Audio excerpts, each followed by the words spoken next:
A dark cabin sways in time with the storm. The air is thick with the smell of rum, gunpowder, and fear. The captain, whose name makes taverns tremble from Barbados to Madagascar, wakes with a scream. But it wasn't a cannon blast that woke him. It was a dream. A trembling hand reaches for a quill and a battered journal. We tend to think that pirates wrote about treasure, but the real diaries, the few that have survived, don't tell of gold. They tell of the cost. Today, we will unseal these records to see the true horror of a pirate's life. The most terrifying monster wasn't waiting in the depths of the sea, but in the reflection on the surface of the ink. Their diaries weren't ship's logs. They were the black boxes of sinking psyches, dispassionately recording the final moments before the crash. And contrary to myth, many captains were literate. They needed to read charts and keep track of their plunder. Their curse was that they were educated enough to meticulously document their own descent into hell. He looks down at his leg. The musket wound he received a week ago is burning like fire. The skin around it has turned black, and a sickly, sweet smell of death emanates from it. Gangrene. There is no surgeon on board. He was killed in the last battle. The captain knows he has two paths, and both lead to hell. He can die in a fever in a couple of days, or do what no sane person would dare. Gangrene isn't just an infection. It's a rebellion of one's own body, a slow coup that begins in a single limb. That nauseatingly sweet smell came from bacteria like Clostridium perfringens, which released gas as they consumed dead flesh. Every sailor knew this scent. It was the smell of inevitable doom. His nightmares were not random. His medical knowledge was a volatile mix of maritime superstition and battlefield butchery. And his instruments, the role of the ship's surgeon was often filled by the carpenter or the cook, whoever had the sharpest knives and the strongest stomach. So the captain wasn't looking at a surgical kit.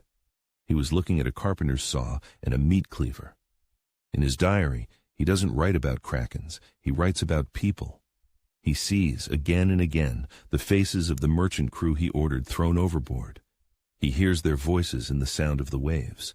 This isn't just fear. It's what pirates called sea melancholy, essentially the post-traumatic stress disorder of the 18th century. But unlike soldiers on land, pirates had no leave, no return home. The sea was their battlefield, hospital, and prison all at once. They were locked in with their trauma, 24 hours a day, 7 days a week. The only escape was the bottom of a rum bottle. Or the bottom of the ocean. He looks at his rotting leg, then at the locked cabin door. Beyond that door is his crew. They are not a team. They are a pack. And a pack always smells weakness. His authority was like the flag on the mast. A sick captain was a lowered flag, an open invitation for any ambitious first mate to raise his own. The pirate code, for all its democracy, was ruthless. A captain unable to lead them to plunder was removed. Weakness wasn't a personal problem. It was a threat to the business. He turns the key in the lock. The click of metal sounds like a death sentence. His tools lie on the table. Not scalpels, but an ordinary knife sharpened to a razor's edge. A small carpenter's saw. A bottle of the cheapest rum, not for disinfection, but for courage.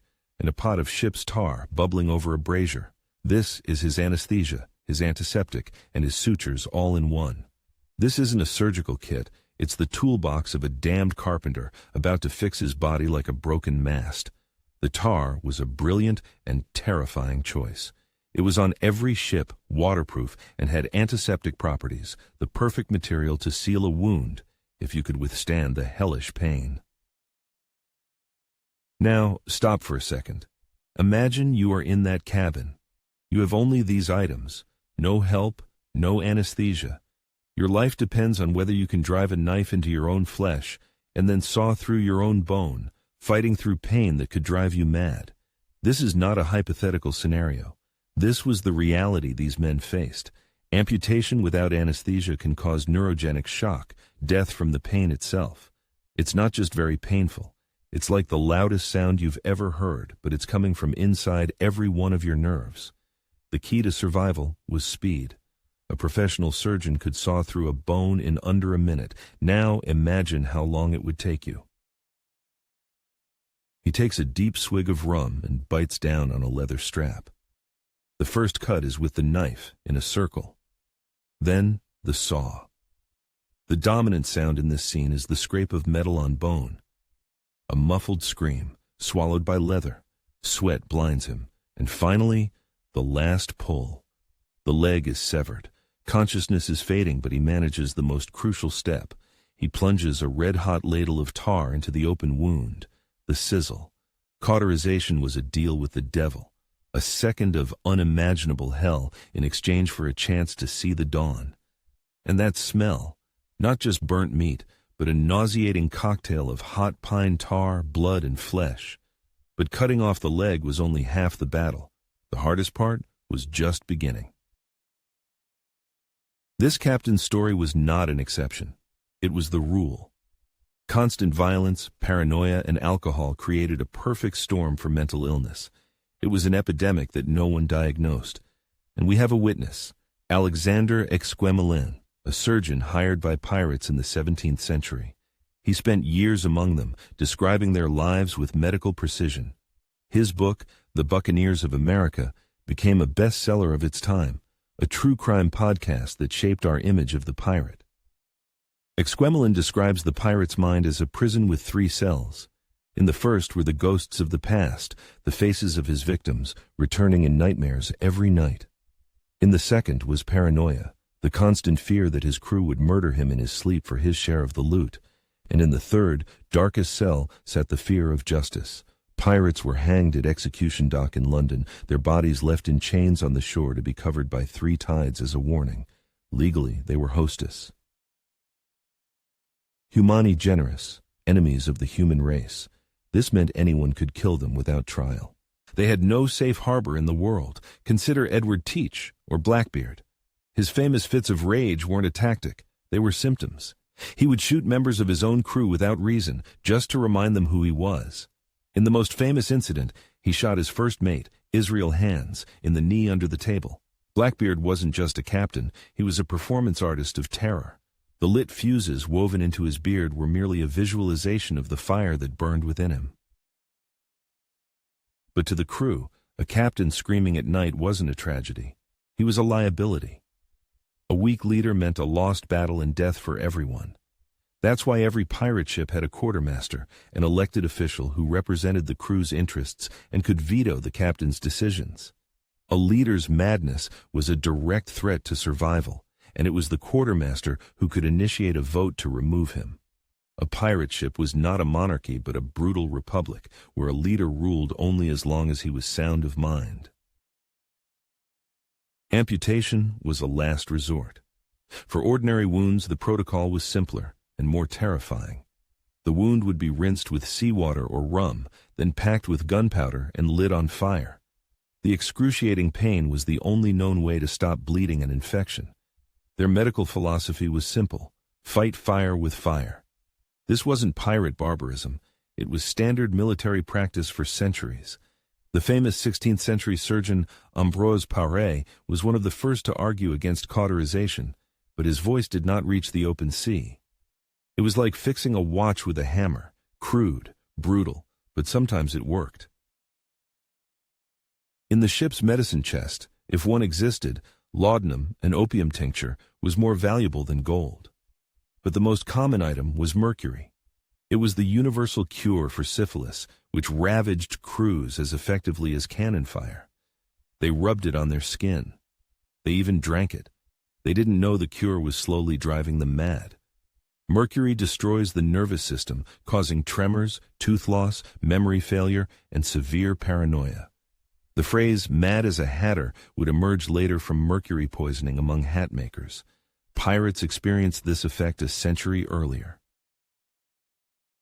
But sometimes, the most disgusting solution proved to be the most effective. Maggots would infest rotting wounds, and pirates noticed with horror that these wounds healed better. They had intuitively stumbled upon the principle of biosurgery. Maggots consume only dead tissue, perfectly cleaning a wound. Today, this is known as maggot therapy and is approved by the FDA in the United States.